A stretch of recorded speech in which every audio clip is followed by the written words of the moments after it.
Yeah, that's like the good old chitlins right there, boy. Yeah, here comes the judge. Here comes the judge. Wait a minute, I feel the remix. Here comes the judge. Hear ye, hear ye, hear ye. I'm Pig Meets Markham. You know, Pig's feet say, here comes the judge, here comes the judge. Yeah, I just be out there shucking and jiving and carrying on. Them old hating, educated Negroes didn't used to like the old pig's feet. Called me one of them controversial Negroes. Yeah, they was mad at me, but I'm gonna tell you something. While it is fact that Pygmy Markham was often criticized for embodying harmful minstrel stereotypes, such as the shuffling, shucking, and jiving buffoonish black man, it's also worth noting that he was only part of a larger trend of misrepresentation that had its roots in the American film industry's formative years. I'm Fella Best, and this is Hollywood's first act.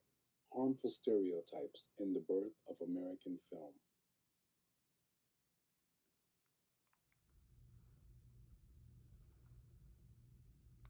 Director Ryan Coogler made a point of the importance of protecting black culture in relation to American film.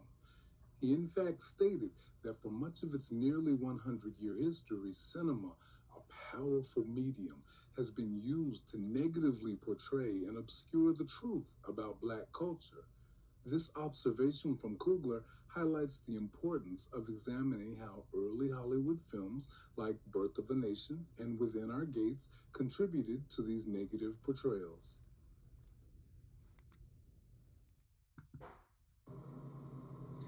With this understanding of power and the potential pitfalls of early cinema, let's examine the context in which the American film industry was born. The film industry before 1914 saw cinema's beginnings with early technology. The use of the kinetoscope and the biograph camera were quite common. Short films with underdeveloped narratives made it easier for filmmakers, producers, and directors to negatively portray black people as one-dimensional stereotypes.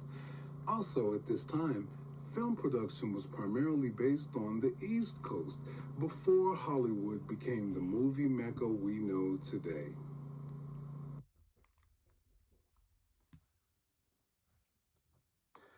As the film industry evolved, Hollywood began its ascent, drawing filmmakers with its favorable climate and diverse landscapes.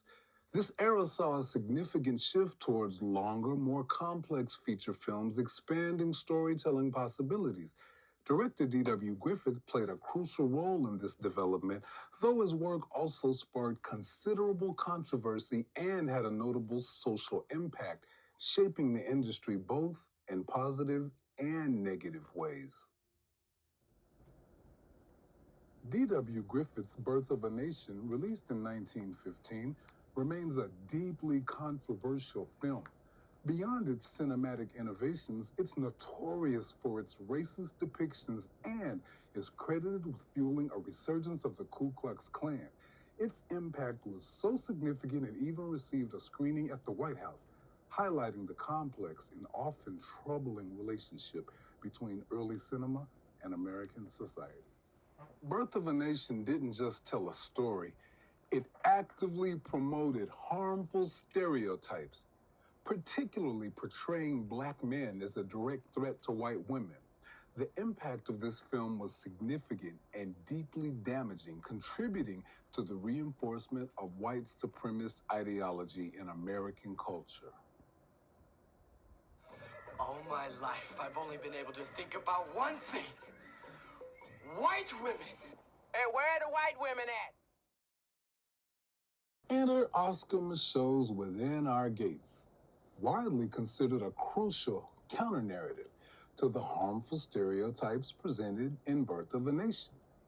It's important to acknowledge that it wasn't a flawless response. Even within this film, there are instances of negative portrayals of certain black male characters, a point we'll explore further in the next slide with the discussion of Preacher Ned and Ephraim.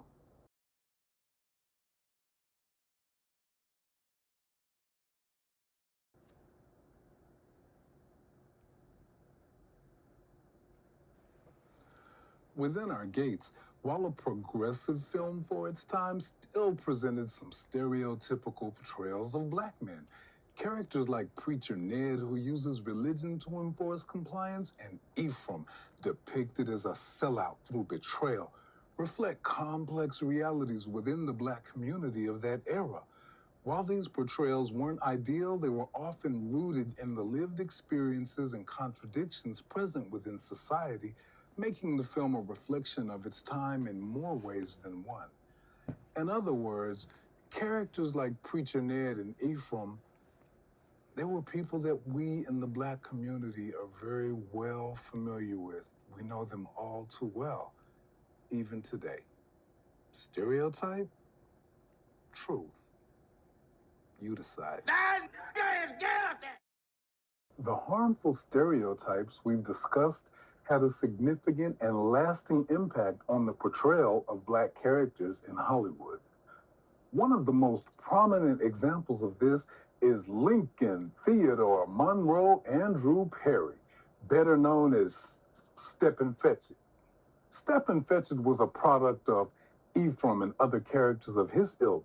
Stepin Fetchit also was the first black actor to earn $1 million. How about that, y'all?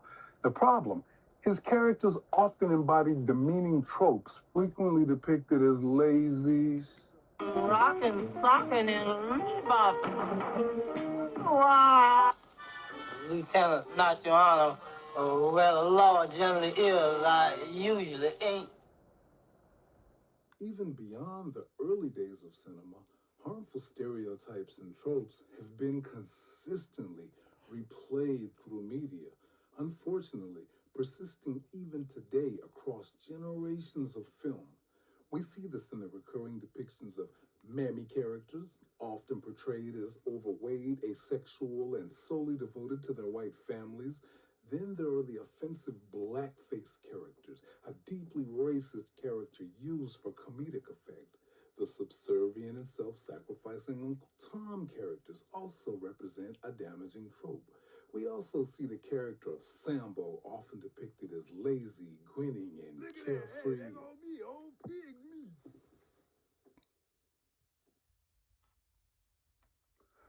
The complex history of black representation in media also reveals internal tensions within the black community itself. Earlier class divisions, sometimes characterized between country folks and educated Negroes, might have contributed to differing views on minstrel style characters like Stepin Fetchit and later Pigmeat Markham.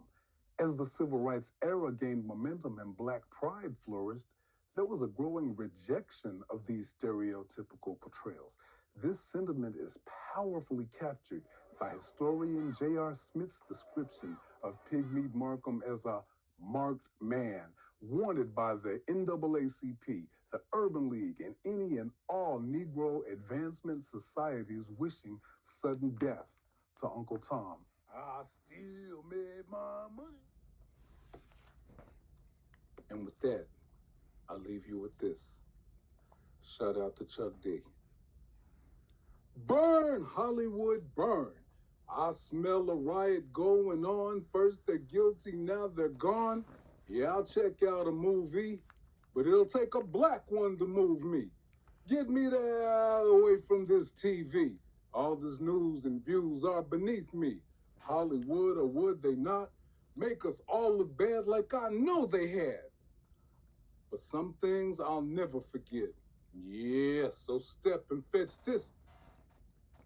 For all the years we looked like clowns, the joke is over. Smell the smoke from all around. Burn, Hollywood, burn, Hollywood, burn, Hollywood, burn, Hollywood, burn, Hollywood, burn.